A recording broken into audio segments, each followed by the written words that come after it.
Et vous, après la Coupe du Monde, vous partez où?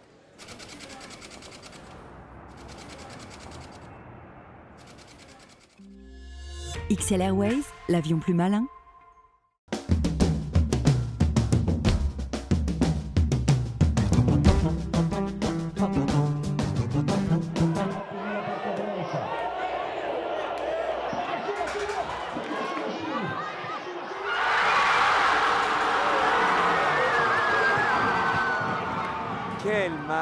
Quel match époustouflant. La dernière fois que j'ai eu ces émotions au pénalty, c'était en 1982. Vous voyez, ça me rajeunit vraiment. C'était ce fameux France-Allemagne où le grand Maxime Bossis a raté son pénalty et la France fut éliminée en demi-finale par l'Allemagne. Aujourd'hui, c'était le sentiment inverse. Oui, je l'avoue, j'étais totalement, complètement pour le Brésil. D'accord, le Chili n'a pas les mérité, mais cette Coupe du Monde est tellement extraordinairement, tellement belle, et les gens suivent avec une telle intensité qu'il fallait que le Brésil continue.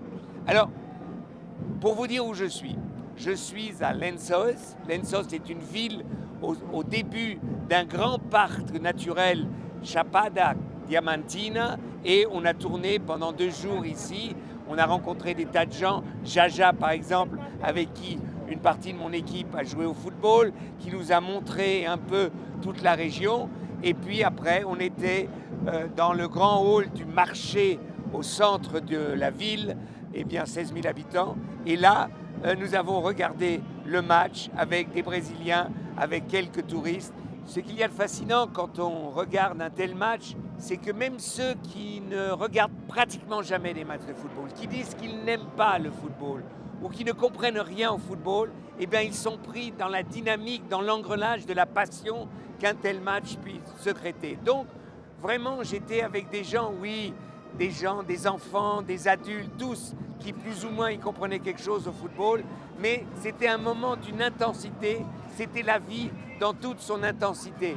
Et c'est ça qui fait la passion, c'est ça en fait qui fait le Brésil pendant la Coupe du Monde.